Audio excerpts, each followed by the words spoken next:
हरे कृष्णा।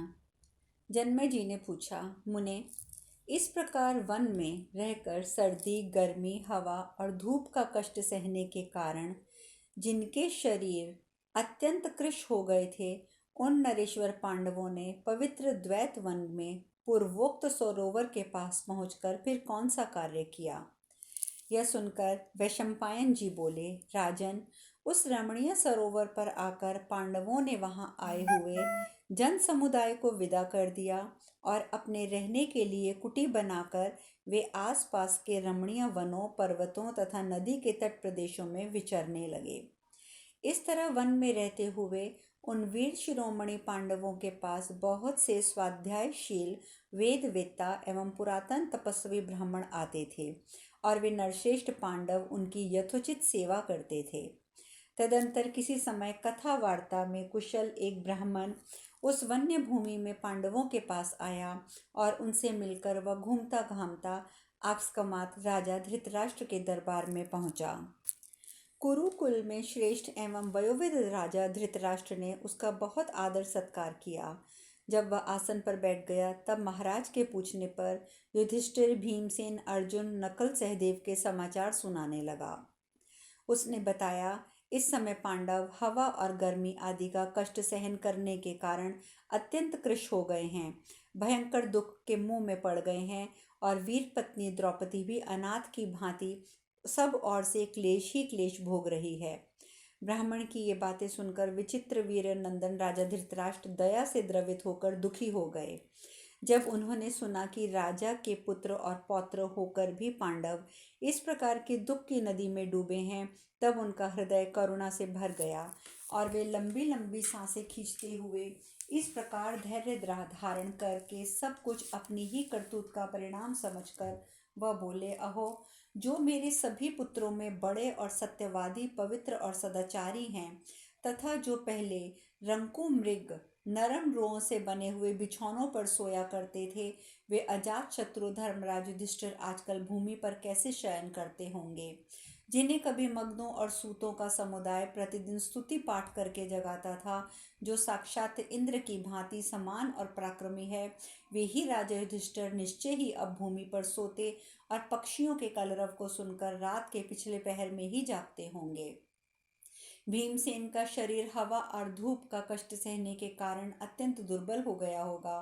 उनका अंग अंग क्रोध से कांपता और फड़फड़ाता होगा। वे द्रौपदी के सामने कैसे धरती शयन करते होंगे। उनका शरीर ऐसे कष्ट भोगने योग्य नहीं है। इस प्रकार सुकुमार एवं मनस्वी अर्जुन, जो सदा धर्मराज युधिष्ठिर के अधीन रहते हैं, अमर्ष के कारण उनके सारे अंगों में संताप हो रहा होगा और निश्चय ही उन्हें अपनी कुटिया में अच्छी तरह नींद नहीं आती होगी। अर्जुन का तेज बहुत ही भयंकर है। वे नकुल, सहदेव, द्रौपदी, युधिष्ठिर और भीमसेन को सुख से वंचित देखकर सर्प के समान फुफकारते होंगे और अमर्ष के कारण निश्चय ही उन्हें नींद नहीं आती होगी। इस प्रकार दुख भोगने के योग्य नकुल और सहदेव का भी सुख छिन गया है। वे दोनों भाई देवता के स्वर्ग के देवता अश्विनी कुमारों की भांति रूपवान हैं। वे भी निश्चय ही अशांत भाव से सारी रात जागते हुए भूमि पर ही होंगे। धर्म और सत्य ही उन्हें तत्काल आक्रमण करने से रोके हुए है। जो बल में वायु के समान वायु देवता के ही अत्यंत बलवान पुत्र हैं, वे भीमसेन भी अपने बड़े भाई के द्वारा धर्म के बंधन में बांध लिए गए हैं। निश्चय ही इसलिए चुपचाप लंबी सांसें खींचते हुए वे क्रोध को सहन करते हैं। रणभूमि में भीमसेन दूसरों की अपेक्षा सदा अधिक पराक्रमी सिद्ध होते हैं। वे मेरे पुत्र के वध की कामना करते हुए धरती पर करवटें बदलते रहते होंगे। सत्य और धर्म ही उन्हें रोक रखा है, अतः वे भी अवसर की प्रतीक्षा कर रहे हैं। अजात शत्रु युधिष्ठिर को जुए में छल पूर्वक हरा दिए जाने पर दुशासन ने जो कड़वी बातें कही थी, वे भीमसेन के शरीर में घुसकर जैसे आग तृण और काष्ठ के समूह को जला डालती है, उसी प्रकार उन्हें दग्ध कर रही होगी। धर्मपुत्र युधिष्ठिर मेरे अपराध पर ध्यान नहीं देंगे। अर्जुन भी उन्हीं का अनुसरण करेंगे, परंतु इस वनवास से भीमसेन का क्रोध तो उसी प्रकार बिड़ रहा होगा जैसे हवा लगने से आग धधक उठती है। उस क्रोध से जलते हुए वीरवर भीमसेन हाथ में हाथ लेकर मलकर इस प्रकार अत्यंत भयंकर गर्म गर्म सांसें खींच रहे होंगे, मानो मेरे इन पुत्रों और पौत्रों को अभी भस्म कर डालेंगे। गांडीवधारी अर्जुन और भीमसेन जब क्रोध में भर जाएंगे, उस समय यमराज और काल के समान हो जाएंगे। वे रणभूमि में विद्युत के समान चमकने वाले बाणों की वर्षा करके शत्रुओं में से किसी को भी जीवित नहीं छोड़ेंगे। दुर्योधन, शकुनी, सूत पुत्र कर्ण और दुशासन वे बड़े ही मूढ़ बुद्धि हैं, क्योंकि जुए के सहारे दूसरे का राज्य का अपहरण कर रहे हैं। वे अपने ऊपर आने वाले संकट को देख नहीं रहे हैं। इन्हें वृक्ष की शाखाओं से टपकता हुआ केवल मधु दिखाई दे रहा है। वहां से गिरने का जो भारी भय है वह उनकी दृष्टि में नहीं है। मनुष्य शुभ और अशुभ कर्म करके उसके स्वर्ग नरक रूप फल की प्रतीक्षा करता है। वह उस फल से विवश होकर मोहित होता है। ऐसी दशा में मूढ़ पुरुष का उस मोह से कैसे छुटकारा हो सकता है। मैं सोचता हूँ कि अच्छी तरह जोते हुए खेत में बीज बोया जाए तथा ऋतु के अनुसार ठीक समय पर वर्षा भी हो, फिर भी उसमें फल ना लगे तो उससे प्रारब्ध के अतिरिक्त अन्य किसी कारण की सिद्धि कैसे की जा सकती है। द्यूत प्रेमी शकुनी ने जुआ खेलकर कदापि अच्छा नहीं किया। साधुता में लगे हुए युधिष्ठिर ने भी जो उसे तत्काल नहीं मार डाला, यह भी अच्छा नहीं किया। इसी प्रकार कुपुत्र के वश में पड़कर मैंने भी कोई अच्छा काम नहीं किया। इसी का फल ये है कि ये कौरवों का अंतकाल आ पहुंचा है। निश्चय ही बिना किसी प्रेरणा के हवा चलेगी। जो गर्भिणी है वह समय पर अवश्य ही बच्चा जनेगी। दिन के आदि में रजनीश का नाश अवश्यम भावी है तथा रात्रि के प्रारंभ में दिन का अंत होना भी निश्चित है। इसी प्रकार पाप का फल भी किसी के टाले नहीं टल सकता। यदि यह विश्वास हो जाए कि हम लोभ के वश में होकर ना करने योग्य काम क्यों करें और दूसरे भी क्यों करें और बुद्धिमान मनुष्य भी उपार्जित धन का दान क्यों ना करें। अर्थ के उपयोग का समय प्राप्त होने पर यदि उसका सदुपयोग ना किया जाए तो वह अनर्थ का हेतु हो जाता है। अतः विचार करना चाहिए कि उस धन का सदुपयोग क्यों नहीं होता और कैसे होगा। यदि प्राप्त हुआ धन यथावत वितरण ना किया जाए तो वह कच्चे घड़े में रखे हुए जल की भांति चूकर व्यर्थ नष्ट क्यों ना होगा। यह सोचकर उसकी रक्षा करना ही कर्तव्य है। यदि यथा योग्य विभाजन के द्वारा धन की रक्षा ना की जाएगी तो वह सैकड़ों प्रकार से बिखर जाएगा। जगत में किए हुए कर्म फल का नाश नहीं होता है, यह निश्चित है। इससे यही सिद्ध होता है कि उसका यथा योग्य वितरण कर देना ही उचित है। देखो अर्जुन में कितनी शक्ति है। वे वन में भी इंद्रलोक को चले गए और वहां से चारों प्रकार के दिव्यास्त्र सीखकर पुनः इस लोक में लौट आए। सदैव स्वर्ग में जाकर कौन मनुष्य इस संसार में पुनः लौटना चाहेगा। अर्जुन के पुनः मृत्यु लोक में लौटने का कारण इसके सिवा दूसरा नहीं है कि वे बहुसंख्यक कौरव काल के वशीभूत होकर मृत्यु के निकट पहुंच गए हैं और अर्जुन उनकी इस व्यवस्था को अच्छी तरह देख रहे हैं। सव्यसाची अर्जुन अद्वितीय धनुर्धर हैं। उनके उस गांडीव धनुष का वेग भी बड़ा भयानक है और अब तो अर्जुन को भी दिव्यास्त्र भी प्राप्त हो गए हैं। इस प्रकार इन तीनों के सम्मिलित तेज को यहाँ कौन सह सकता है। एकांत में कही हुई राजा धृतराष्ट्र की उपयुक्त सारी बातें सुनकर सुबल पुत्र शकुनी ने दुर्योधन और कर्ण के पास जाकर ज्यों की त्यों कह सुनाई। इससे मंदमती दुर्योधन उदास एवं चिंतित हो गए। इस प्रकार श्री महाभारत वन पर्व के अंतर्गत घोष यात्रा पर्व में धृतराष्ट्र के खेद युक्त वचन से संबंध रखने वाला 236वां अध्याय पूर्ण हुआ। वैशंपायन जी कहते हैं, जन्मेजय धृतराष्ट्र के पूर्वोक्त वचन सुनकर उस समय कर्ण सहित शकुनी ने अवसर देखकर दुर्योधन से इस प्रकार कहा, भरत नंदन, तुमने अपने पराक्रम से पांडव वीरों को देश निकाला देकर वनवासी बना दिया है।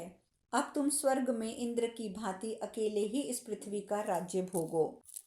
राजन, पर्वत, वन, उद्यान और स्थावर जंगमों सहित ये सारी समुद्र पर्याना पृथ्वी आज तुम्हारे अधिकार में है। नरेश्वर, पूर्व, दक्षिण, पश्चिम और उत्तर की दिशाओं के सभी राजाओं को तुम्हारे लिए करदाता बना दिया गया है।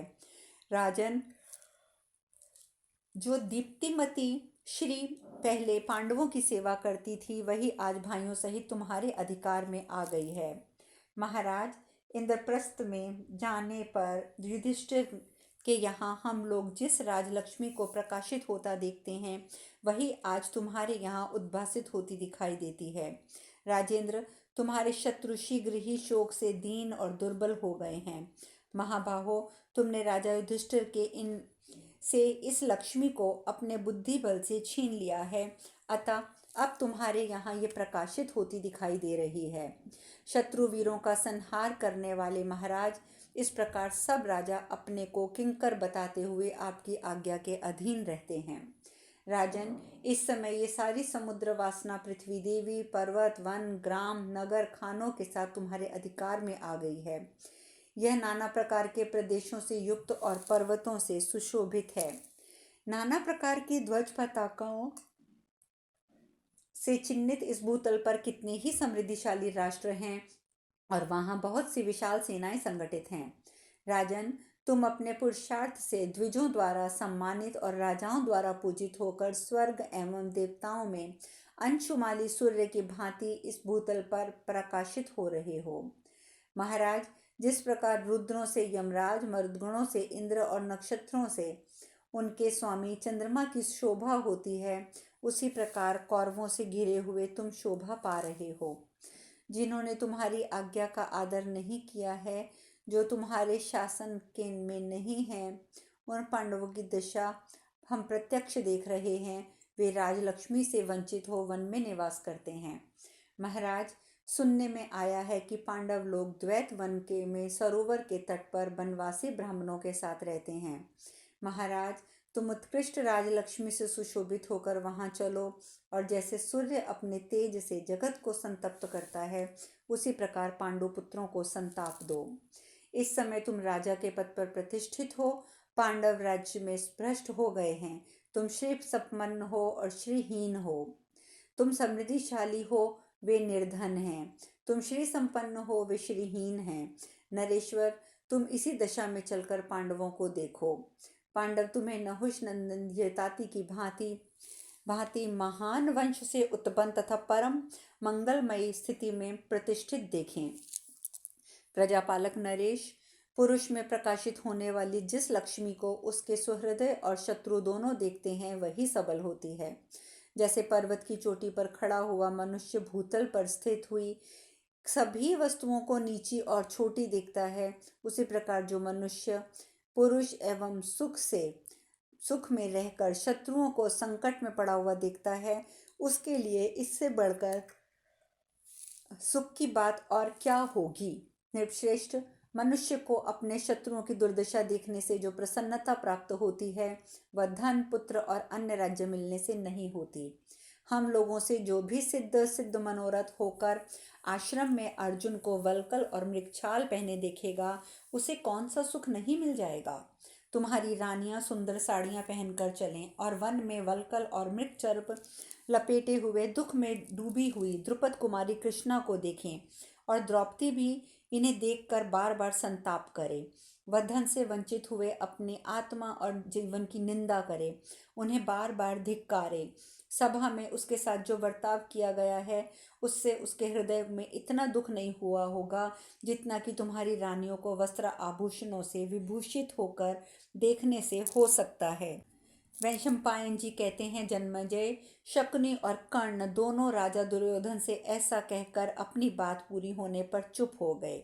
इस प्रकार श्री महाभारत वन पर्व के अंतर्गत घोषाय यात्रा में कर्ण और शकुनि के वचन विषयक 237वां अध्याय पूर्ण हुआ। वैशंपायन जी आगे कहते हैं, जन्मेजय, कर्ण की बात सुनकर राजा दुर्योधन को पहले तो बड़ी प्रसन्नता हुई, फिर वह दीन होकर इस प्रकार बोला, कर्ण, तुम जो कुछ कह रहे हो वह सब मेरे मन में ही है, परंतु जहाँ पांडव रहते हैं वहाँ जाने के लिए मैं पिताजी की आज्ञा नहीं पा सकूंगा। महाराज, धृतराष्ट्र उन वीरों पांडवों के लिए सदा विलाप करते रहते हैं। वे तप शक्ति के संयोग से पांडवों को हमसे अधिक बलशाली भी मानते हैं, अथवा और यदि उन्हें इस बात का पता लग जाए कि हम लोग वहाँ जाकर क्या करना चाहते हैं, तो वे भावी संकट से हमारी रक्षा के लिए हमें वहाँ जाने की अनुमति कदापि नहीं देंगे। महातेजस्वी कर्ण, पिताजी को ये समझते देर नहीं लगेगी कि वन में रहने वाले पांडवों को उखाड़ फेंकने के अतिरिक्त हम लोगों के द्वैत वन में जाने का कोई और दूसरा प्रयोजन तो है ही नहीं। जुए का अवसर उपस्थित होने पर विदुर जी ने मुझसे, तुमसे तथा मामा शकुनी से जैसी बातें कही थी, उन्हें तो तुम जानते ही हो। उन सब बातों पर और भी पांडवों के लिए जो विलाप किया गया है, उस पर विचार करके मैं इसी निश्चय पर पहुंच पाता हूं कि द्वैत वन में चलूं या ना चलूं। मैं यदि भीमसेन और अर्जुन को द्रौपदी के साथ वन में क्लेश उठाते देख सकूं, तो मुझे बहुत प्रसन्नता होगी। पांडवों को वल्कल वस्त्र पहने और मृग चर्म ओढ़े देखकर मुझे जितनी खुशी होगी, उतनी इस समूची पृथ्वी का राज्य पाकर भी नहीं होगी। कर्ण, मैं द्रुपद कुमारी कृष्णा को वन में गेरुए कपड़े पहने देख सकूं, इससे बढ़कर प्रसन्नता की बात मेरे लिए और क्या हो सकती है। यदि धर्मराज युधिष्ठिर तथा पांडु नंदन भीमसेन मुझे परमोत्कृष्ट राजलक्ष्मी के साथ संपन्न देख लें, तो मेरा जीवन संपन्न हो जाएगा, मेरा जीवन सफल हो जाएगा। परंतु मुझे कोई ऐसा उपाय दिखाई नहीं देता जिससे हम लोग द्वैत वन में जा सकें, अथवा महाराज मुझे वहां जाने की आज्ञा दे दें। अतः तुम मामा शकुनी और भाई दुशासन के साथ सलाह करके कोई अच्छा सा उपाय ढूंढो जिससे हम लोग द्वैत वन में चल सकें। मैं भी आज ही जाने या ना जाने के विषय में कोई निश्चय करके कल सवेरा होते ही महाराज के पास जाऊंगा। जब मैं वहां बैठ जाऊं और कुरुश्रेष्ठ भीष्म जी भी उपस्थित रहें, उस समय जो उपाय दिखाई दे उसे तुम और शकुनी दोनों बतलाना। पितामह भीष्म जी की और महाराज की वहां जाने के विषय में क्या सम्मति है, यह सुन लेने पर पितामह को अनुनय विनय से राजी करके द्वैत वन में चलने का निश्चय करूंगा। अब शेष कथा कल। हरे कृष्णा, हरे कृष्णा, हरे कृष्णा।